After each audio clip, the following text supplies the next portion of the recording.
अस्सलाम वालेकुम, मैं हूं दिन इम्तियाज और आप देख रहे हैं तख्ती ऑनलाइन। बहुत से असातिज़ा, बहुत से वालिदैन ये सवाल पूछते हैं कि क्या बच्चों को ट्यूशन पढ़ानी चाहिए। कुछ लोग इसके हक में होते हैं और कुछ लोग इसके नुकसानात बयान करते हैं। तो आज मैं आपको बताने जा रहा हूं कि ट्यूशन हमारे बच्चों का मुस्तकबिल कैसे ख़राब करने जा रही है। हमारा ये कॉन्सेप्ट है कि जब बच्चा कोई भी सवाल ठीक करता है तो इसका मतलब ये है कि वो बहुत ज़्यादा लर्निंग कर रहा है, वो बहुत ज़्यादा सीख रहा है। और जब बच्चा कोई सवाल गलत करता है तो हम समझते हैं कि उसको बिल्कुल ये चीज़ नहीं आती, लर्निंग नहीं हो रही। ये कॉन्सेप्ट बिल्कुल गलत है, क्योंकि आज की न्यूरोसाइंस हमें ये बताती है कि बच्चा जब भी कोई सवाल सही करता है तो उसका एक ब्रेन कनेक्शन बनता है, लेकिन जब वो कोई सवाल गलत करता है और उसके बाद उसे पता चल जाता है कि मैंने ये सवाल गलत किया है और उसको ठीक करने की कोशिश करता है, तो उसके दो या दो से ज्यादा ब्रेन कनेक्शन, ब्रेन के सेल्स के कनेक्शन बनते हैं जिन्हें न्यूरॉन्स कहा जाता है। तो इसका मतलब यह है कि जब बच्चा गलती करता है और उसको ठीक करता है तो उसका लर्निंग ग्राफ ज्यादा ऊपर जाता है, उसकी लर्निंग ज्यादा होती है।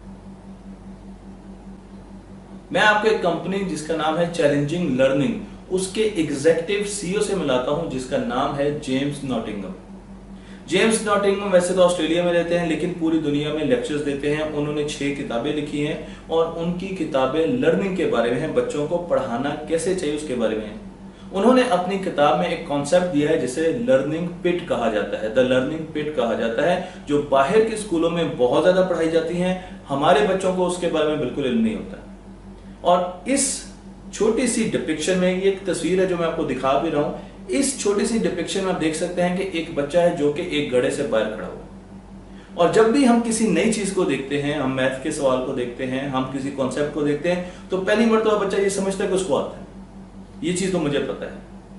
और उसके बाद जब वो क्वेश्चन करने के लिए आगे बढ़ता है तो एक्चुअली वो घड़े के अंदर गिर रहा है। फिर उसे एहसास होता है कि ये सवाल तो उसे नहीं आता, इस सवाल में तो बहुत सी और चीजें हैं जो उसको पता होनी चाहिए। अब वो गड़े के बिल्कुल बीच में आ गया है जिसे पिट कहा जाता है, लर्निंग पिट, और वो बिल्कुल कंफ्यूज हो चुका क्योंकि उसने जो सीखने की कोशिश की वो उसको आ नहीं रहा। और जिस चीज को उसने बहुत आसान समझा बहुत मुश्किल होगी, तो बच्चा फ्रस्ट्रेट होना शुरू हो जाता है। बच्चा मैथ के क्वेश्चन छोड़ना शुरू कर देता है, जिद करता है, रोता है कि मुझे तो ये चीज आ नहीं रही। अब क्या किया जाए? अब वो टाइम है जब उसकी लर्निंग, जिसे डीप लर्निंग कहा जाता है, वो उसका आगाज होने लगा है। और उसकी वजह यह कि अब उसने इस गड़े से बाहर निकलना है।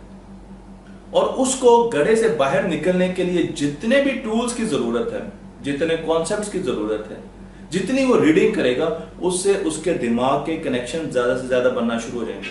उसे जाहिर बात है किसी नई स्किल को सीखना पड़ेगा, उसको नए किसी फॉर्मूले को सीखना पड़ेगा, उसे पीछे से एग्जांपल्स देखनी पड़ेगी और देखना पड़ेगा कि उनमें क्वेश्चन कैसे सॉल्व किया गया। तो वो कुछ ऐसा करेगा जो उसने पहले नहीं किया।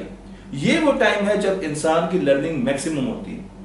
और जब एक मर्तबा वो ये काम कर देगा तो ये उसके लिए यूरिका मोमेंट है, ये उसके लिए खुशी का मोमेंट है। और एक मर्तबा जब वो पीछे रिव्यू करेगा कि आज उसने कौन सी ऐसी नई चीज की जिससे उसने एक बहुत बड़ा चैलेंजिंग क्वेश्चन को सॉल्व किया, उसने एक चीज का सोल्यूशन निकाला, तो अब हमारा ये पूरा लर्निंग पिट का जो गड़ा है ये पूरा हो चुका है। एक चीज और भी बता दूं कि जब बच्चा क्वेश्चन करते हुए मुश्किल में होता है तो हम बच्चे पर तनकीद करना शुरू कर देते हैं कि यार तुम्हें तो ये भी नहीं पता, तुम्हें तो ये भी नहीं आता। लेकिन आज आप ये समझ लें कि अगर बच्चे को ये चीजें नहीं पता तो वो ज्यादा अच्छी लर्निंग करेगा, वो ज्यादा सीखेगा। और अगर बच्चे को वो चीजें पता है तो वो आराम से उनके ऊपर से निकल जाएगा, वो लर्निंग नहीं कर सकेगा। तो जब बच्चा किसी भी मुश्किल में हो, उसको सवाल ना आ रहे हो, तो उस पर ज्यादा प्रेशर ना डालें, उस पर ज्यादा स्ट्रेस ना डालें, बल्कि उसको थोड़ा सा इंकरेज करें, बल्कि थोड़ा नहीं ज्यादा से ज्यादा इंकरेज करें कि बेटा आप ये कर सकते हैं और आप ये करेंगे। तो जिस तरह हम एक्सरसाइज करके, वर्जिश करके अपनी बॉडी के मसल बनाते हैं, इसी तरह बच्चों को जद्दोजहद करने दें ताकि उनके दिमाग के मसल्स बने और मुस्तकबिल में वो जद्दोजहद करने के काबिल हो सके। अगर बच्चा 10 सवाल कर रहा है, सारे के सारे सवाल गलत कर रहा है, तो फिर भी वो कुछ सीख रहा है। लेकिन अगर वो 10 सवाल कर रहा है, वो सारे के सारे ठीक कर रहा है, तो वो कुछ नहीं सीख रहा। तो जब बच्चा सवाल गलत करे तो उस पर परेशान ना हो, बल्कि अब आप ये समझे कि अब ये कुछ सीखने जा रहा है। इतनी गलतियां करने के बाद जब ये उनको सुधारेगा, ठीक करेगा, तो ये कुछ बहुत ज्यादा सीखेगा और इसके दिमाग के कनेक्शन बनेंगे। ये नया मॉडल है कि हम बच्चों में कैसे स्ट्रगल करना, कैसे उनकी ग्रिट को आगे बढ़ा सकते हैं, जिसे उर्दू में हम कहते हैं कि बच्चों को थोड़ा सा ढीठ होना चाहिए, उन्हें बहुत जल्दी हार नहीं माननी चाहिए। तो ये चीज प्रोड्यूस कर रही है और मैं आपको यहाँ पर यही चीज बता रहा हूँ। तो अब जब हम बच्चों को जरा भी देखते हैं कि वो किसी सवाल में मुश्किल में है, तो हम फौरन उनकी मदद कर देते हैं। जैसे मदद की, बच्चे को हमने उठा के गड्ढे से बाहर निकाल दी, तो पूरा साइकिल नहीं हुआ। और साइकिल नहीं हुआ तो अब मैं आपको एक एग्जांपल देता हूं कि एक बच्चा इधर खड़ा है और उसने एक नया क्वेश्चन किया, वो आहिस्ता आहिस्ता कंफ्यूज होता होता यहां पर पहुंच गया नीचे। तो जब वो नीचे पहुंचा तो उस वक्त वो मैक्सिमम कंफ्यूज है और इस वक्त उसका मूड भी खराब होगा, वो आपसे बात भी सही तरीके से नहीं करेगा, जिद भी करेगा, तो आपको उसके लिए तैयार भी होना चाहिए। लेकिन आपने उस बच्चे को कहना कि आप कर सकते हैं, आप खुद पढ़ें, खुद देखें, आप खुद टूल्स इस्तेमाल करें, इंटरनेट का इस्तेमाल करें, बुक्स देखें और रेफरेंसेस देखें, आपने ये सवाल खुद करना है। बच्चा आहिस्ता आहिस्ता उस सवाल को कर लेगा। उसे रेस्ट दे दें, उसे आधे घंटे की बीच में आप ब्रेक दे दें ताकि वो कुछ और करे जाकर, लेकिन उसका दिमाग उसी क्वेश्चन को सोच रहा होगा। और उसके बाद जब वो उसको कर लेगा तो ये उसके लिए एक यूरिका मोमेंट है, उसे अपने ऊपर कॉन्फिडेंस आएगा। लेकिन सबसे अहम बात यह कि उसमें एक सलाहियत का इजाफा होगा जिसे हम कहते हैं ग्रिट, स्ट्रगल करना, हार ना मानना, ये उसमें आ जाएगा। लेकिन हम क्या करते हैं, जैसे ही बच्चा नया सवाल दिखता है हम सबसे पहले कहते हैं बेटा मैं आपको एक्सरसाइज करवा देता हूं, मैं आपको पहले बता देता हूं।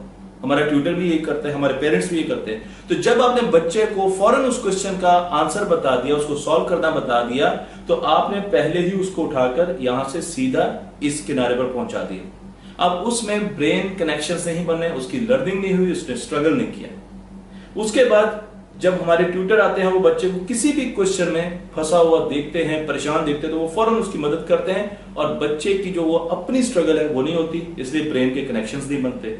और जब ब्रेन के कनेक्शंस नहीं बनते तो फिर बच्चे को क्या नुकसान होता है। नेशनल ज्योग्राफिक ने एक स्टडी की और उन्होंने सुपर हीरोज, वो साइंसदान जो कि बहुत ज्यादा ज़हीन थे, उनके दिमाग का जो हमें अवेलेबल थे मुआयना किया, उसमें आइंस्टाइन का दिमाग भी था। तो उन्होंने ये बताया कि उनके दिमाग में और एक आदमी के दिमाग में सिर्फ एक चीज का फर्क था और वो था उसके ब्रेन कनेक्शंस।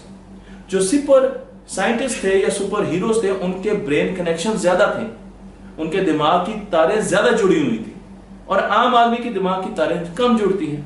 तो मैंने आपको बताया कि दिमाग की तारें कैसे जुड़ती हैं, जब आप स्ट्रगल करते हैं, और स्ट्रगल करना इसलिए बच्चों के लिए बहुत ज्यादा जरूरी है।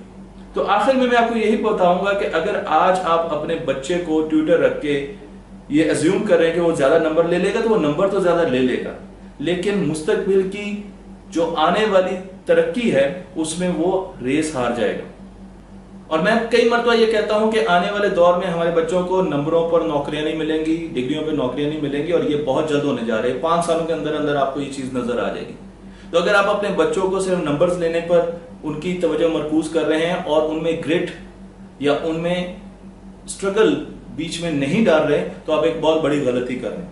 और अगर आप बच्चे को ट्यूटर रख के ये सोच रहे हैं कि ट्यूटर हर चीज उसको बता देगा और उसको चीजें फर आएंगी, तो उसको चीजें फर तो वो आ जाएंगी जो उसने किताब में पढ़ी होगी, लेकिन जब वो रियल टाइम में, रियल लाइफ में जाकर प्रॉब्लम्स को सॉल्व करने की कोशिश करेगा तो उससे बहुत ज्यादा मुश्किलात आएंगी।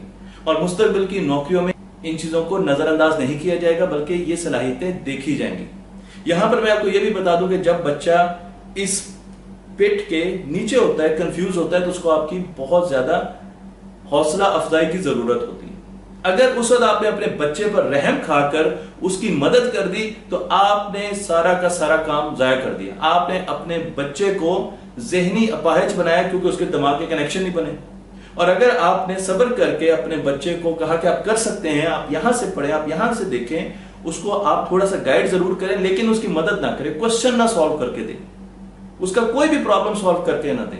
उसे किसी एक्टिविटी में मसला आ रहा है, उसे बाहर किसी खेल में मसला आ रहा है, तो उसे खुद अपने मसले हल करने दें। तो आपके बच्चे के दिमाग के कनेक्शन ज्यादा बनेंगे, बच्चा आपका बहुत ज्यादा शार्प होगा। और सबसे अहम बात, दुनिया में, जिंदगी में उसे जब भी कोई प्रॉब्लम मिलेगी तो उसमें एक खसूसियत आ चुकी होगी, और वो ये होगी कि वो हार नहीं मानेगा और वो हमेशा ये समझेगा कि किसी ना किसी तरीके से वो इस चैलेंज को अबूर हासिल कर सकता है। तो मुझे उम्मीद है कि आज आप समझ चुके होंगे कि असातिज़ा जो हमारे बच्चों को ट्यूशन पढ़ाते हैं या वो पेरेंट्स जो हमारे बच्चों को पढ़ाते हैं, और वो फौरन बच्चों को ये समझाने की कोशिश करते हैं कि क्वेश्चन सॉल्व करें, और बच्चों की स्पीड की तरफ और बच्चों को फर आने की तरफ ज्यादा तवज्जो देते हैं, लेकिन उनमें ग्रिट या उनमें जिद्दोजहद करने का अंसर जगाते नहीं है। वो एक बहुत बड़ी गलती कर रहे हैं। हमें अपनी कौम को सिखाना है, पढ़ाना है, और ये जो सलाहियत है जिद्दोजहद करने की, ये उसमें डालनी है। तख्ते ऑनलाइन को लाइक कीजिए, शेयर कीजिए और इस इल्म को सब असातिज़ा और पेरेंट्स तक पहुंचा दीजिए।